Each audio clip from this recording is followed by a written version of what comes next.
Vote গণনা এতিয়াও চলি আছে। এতিয়াও বহু সিটৰ ফলাফল স্পষ্ট হ'বৰ কাৰণে বাকী আছে। এতিয়াও লক্ষণীয় অৱস্থাত আছে যে প্ৰকৃতাৰ্থত কেন্দ্ৰত কোনে চৰকাৰ গঠন কৰে।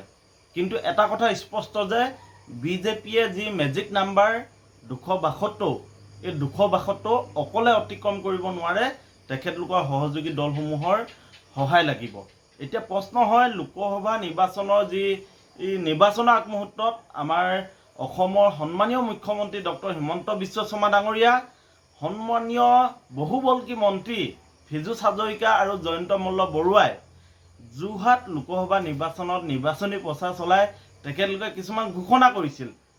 আমাৰ হাতত কিছু তথ্য আছে যে মন্ত্ৰী ফিজু হাজৰিকাই কৈছিল যে তপন কুমাৰ গগৈয়ে, বিজেপি প্ৰাৰ্থী তপন কুমাৰ গগৈয়ে প্ৰায় 2.5 লাখ ভোটৰ ব্যৱধানত কংগ্ৰেছৰ প্ৰাৰ্থী, কংগ্ৰেছ তথা বিৰোধী মহাজোঁটৰ প্ৰাৰ্থী গৌৰৱ গগৈতকৈ প্ৰায় 2.5 লাখ ভোটৰ ব্যৱধানত জয় লাভ কৰিব।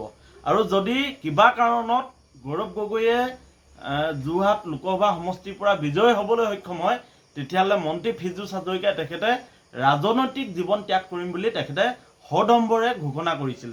আৰু আজি এতিয়া বিৰোধী প্ৰাৰ্থী আপোনাৰ গৌৰৱ গগৈয়ে বৃহৎ ভোটৰ ব্যৱধানত এতিয়া বিজয় হ'বলৈ সক্ষম হৈছে। এতিয়া লক্ষণীয় হ'ব যে বহুবল্কী মন্ত্ৰী ফিজু হাজৰিকাই আগন্তুক দিনত ৰাজনীতিত থাকে নে নাথাকে। তেখেতে ঘোষণা কৰা ধৰণে তেখেতে কৈছিল যে গৌৰৱ গগৈ জয় হ'লে তেখেতে ৰাজনীতিৰ পৰাই তেখেতে সন্যাস ল'ম বুলি কৈছিলে। এতিয়া পৰৱৰ্তী দিনত লক্ষণীয় হ'ব মন্ত্ৰীগৰাকীয়ে ৰাজনীতিত থাকে নে নাথাকে। ইয়াৰ পিছতে সেই সমষ্টিতে প্ৰচাৰ চলাই মন্ত্ৰী জয়ন্ত মল্ল বৰুৱাই কৈছিল, ৰাজনীতি কি এইবাৰহে গৌৰৱ গগৈয়ে শিকিব।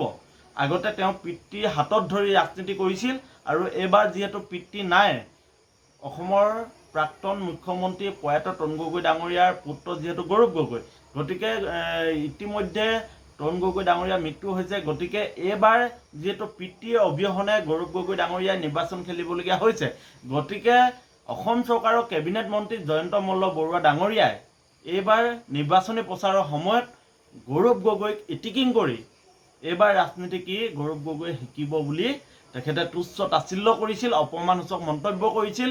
আৰু তপন কুমাৰ গগৈ হৈ বিজেপি দলৰ প্ৰাৰ্থী হৈ গৌৰৱ গগৈৰ বিৰুদ্ধে জয়ন্ত মল্ল বৰুৱা, ফিজু হাজৰিকা, মুখ্যমন্ত্ৰী হিমন্ত বিশ্ব শৰ্মা ডাঙৰীয়াই দিনে ৰাতিয়ে প্ৰচাৰ চলাইছিল। কিন্তু তেওঁলোকৰ প্ৰচাৰৰ পিছতো এতিয়া যোৰহাটত গৌৰৱ গগৈ ডাঙৰীয়া জিকি আহিবলৈ সক্ষম হ'ল। গৌৰৱ গগৈৰ লগত কোন কোন আছিল? ৰাইজৰ দলৰ সভাপতি অখিল গগৈ ডাঙৰীয়া আছিল, বিৰোধী দলপতি দেৱব্ৰত শইকীয়া ডাঙৰীয়া আছিল। এওঁলোকৰ প্ৰচেষ্টাত গৌৰৱ গগৈ যি সততাৰ ৰাজনীতি, আচলতে এইবাৰ যি সংবিধান বচাবৰ কাৰণে যি ৰাজনীতি শিৱসাগৰ, যোৰহাট, ইয়াত কিন্তু এইবাৰ বিৰোধীয়ে বিজেপি মন্ত্ৰী বা কেবিনেট মন্ত্ৰীসকলৰ, মুখ্যমন্ত্ৰীসকলৰ যি নিৰ্বাচনী প্ৰচাৰ, ইয়াৰ বিপৰীতে কিন্তু সফলতা অৰ্জন কৰিবলৈ সক্ষম হৈছে। এতিয়া নিৰ্বাচনৰ আগমুহূৰ্তত আমাৰ কেবিনেট মন্ত্ৰী ফিজু হাজৰিকা ডাঙৰীয়াই কৈছিল যে মন্ত্ৰিত্ব বা তেখেতে ৰাজনীতি ত্যাগ কৰিব। এতিয়া লক্ষণীয় হ'ব যে তেখেতে ৰাজনীতি ত্যাগ কৰিব নে নকৰে। যিধৰণে জয়ন্ত মল্ল বৰুৱা ডাঙৰীয়াই গৌৰৱ গগৈক ইটিকিং কৰি কিছু মন্তব্য দিছিল, সেই মন্তব্য তেওঁ এতিয়া উঠাই ল'ব নাই। মুখ্যমন্ত্ৰী ডাঙৰীয়াই কৈছিল যে গৌৰৱ গগৈ হাৰিব, আজি গৌৰৱ গগৈ জিকি আহিলে। এই সন্দৰ্ভত এতিয়া মুখ্যমন্ত্ৰী ডাঙৰীয়াই কি ক'ব? আৰু ইয়াৰ বিপৰীতে কিন্তু ৰাইজৰ দলৰ সভাপতি তথা শিৱসাগৰ সমষ্টিৰ বিধায়ক অখিল গগৈ ডাঙৰীয়াই দিনে ৰাতিয়ে গৌৰৱ গগৈ হৈ নিৰ্বাচনী প্ৰচাৰ চলালে। তেখেতে বাৰম্বাৰ ক'লে গৌৰৱ গগৈ তেখেতে জিকাই আনিব। আৰু সেইমতেই আজি শিৱসাগৰ সমষ্টিতেই হওক বা বিভিন্ন বিধানসভা সমষ্টিত অখিল গগৈ ডাঙৰীয়াই নিজে গৌৰৱ গগৈ হৈ নিৰ্বাচনী প্ৰচাৰ চলালে।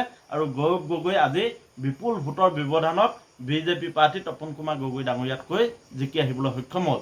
গতিকে ৰাইজে বিশ্লেষণ কৰক, যিধৰণে নিৰ্বাচনৰ আগমুহূৰ্তত বিজেপিয়ে যি দম্ভ অহংকাৰে বিজেপি হিমন্ত বিশ্ব শৰ্মাৰ নেতৃত্বাধীন অসম চৰকাৰৰ যিসমূহ মন্ত্ৰী, যিসমূহ কেবিনেট মন্ত্ৰী বা বিভিন্ন নেতা, পাৰ্লি নেতাসকলে শিৱসাগৰ বা যোৰহাট লোকসভা সমষ্টিৰ বিভিন্ন সমষ্টিত থাকি লৈ যিধৰণে তেখেতলোকে ধন বলৰ ৰাজনীতি কৰিলে, বাহুবলৰ ৰাজনীতি কৰিলে, যিধৰণে তুচ্ছ তাচ্ছিল্য কৰি বক্তব্য ৰাখিলে, এই সকলোবোৰ কিন্তু যোৰহাটবাসী ৰাইজে নস্যাৎ কৰিলে।